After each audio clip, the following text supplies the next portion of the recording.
viral di sosial media. Apa aja sih isu-isunya, berkaitan tentang apa sih isu-isunya?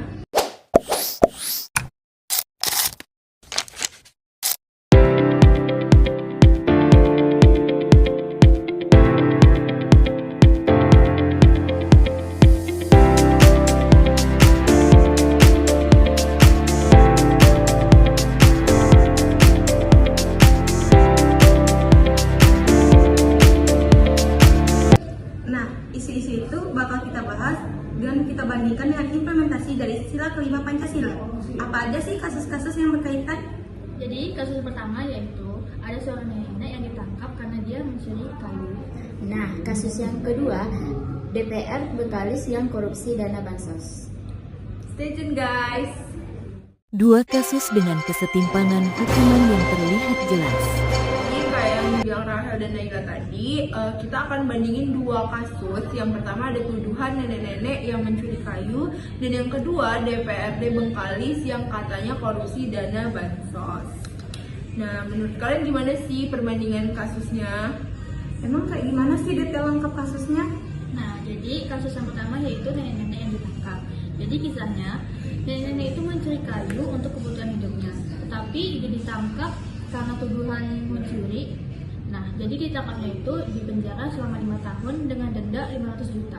Nah, kasus yang kedua tentang DPRD Bengkalis yang korupsi dana sekitar 31 miliar dengan denda 500 juta dengan penjara 1 tahun 6 bulan. Nah, dari dua kasus itu menurut kalian udah sesuai belum sih dengan implementasi sila kelima Pancasila? Menurut aku pribadi, dari dua kasus tersebut itu tidak sesuai dengan implementasi dari sila kelima Pancasila. Karena seperti yang kita ketahui, dari sila kelima Pancasila itu menerapkan keadilan sosial, di mana dari dua kasus tersebut memiliki hukum yang berbeda. Nah, aku setuju nih, karena menurut aku nenek yang mencuri kayu tadi urgensinya kan untuk bertahan hidup, sedangkan DPRD Bengkalis yang korupsi bansos tadi itu tuh hanya keserakahan dia gitu. Menurut kalian berdua gimana? Menurut aku ya setuju. Menurut aku setuju. Ya kan? Karena dari dua kasus tersebut terlihat sekali kesetimpangan dari hukuman yang dapat. Gimana nenek tersebut dia mendapatkan hukuman 500 juta hanya karena mencuri beberapa kayu untuk memenuhi kebutuhan hidupnya. Sedangkan DPRD Bengkalis yang korupsi sebanyak 31 miliar dari dana bansos hanya dihukum 1 tahun 6 bulan dan hanya didenda dengan 15 juta. Nah, benar-benar setuju.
Kira-kira uang donasi kita udah cukup tahun apa?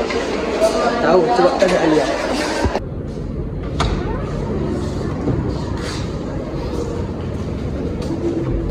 Uang donasi kita semua udah berapa? Udah banyak kok, lumayan. Alhamdulillah, semoga uang donasi kita semua bisa mencukupi untuk perbaikan dana. Ya, ayo semuanya masih udah tercapai, Kecuali donasi ini, aku menyumbang paling banyak, jadi nama aku harus tertulis di daftar paling besar yang ada di donasi. Alia, nama aku kok nggak ditulis ya di buku donasi? Oh maaf, Indah, nama kamu tercatat. Kan kamu cuma nyumbang sedikit. Ya. Wajar saja, dia kan menyumbang uang receh, mana mungkin dia bisa bersaing dengan kita. Sob, nggak boleh gitu. Donasi itu bukan soal tentang uang atau jumlahnya, tetapi tentang keikhlasan. Tetap saja orang gue paling banyak, jadi aku harus mendapatkan penghargaan yang lebih. Guys, apa nih? Ini Yulia. Misalnya ini namanya ditulis paling besar yang donasi. Karena ini juga paling besar. Oh, aku ada baik baik. Tapi tahu nggak, keadaan sosial itu tidak memandang jumlah uang dan semua orang itu berhak mendapatkan keadilan yang sama. Tapi dia, Dengerin dulu, coba kita lihat dia. Dia menyumbang dengan sesuai dengan kemampuannya.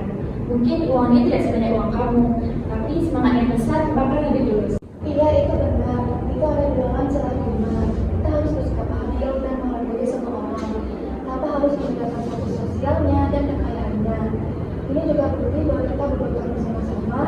Jadi semua nama harus ditulis sama besarnya. Ya benar, tidak ada yang lebih kecil dan tidak ada juga yang lebih besar. oke kawan-kawan, oke Indah. Nah, ini baru namanya kalian keadilan sosial. Semua beragam, semua dihargai tanpa mana perbedaan.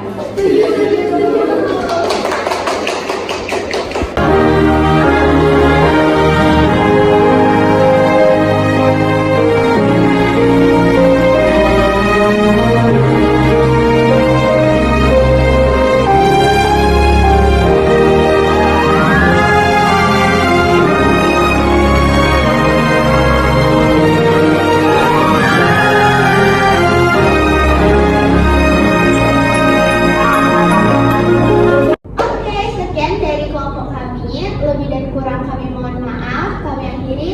Wassalamualaikum warahmatullahi wabarakatuh.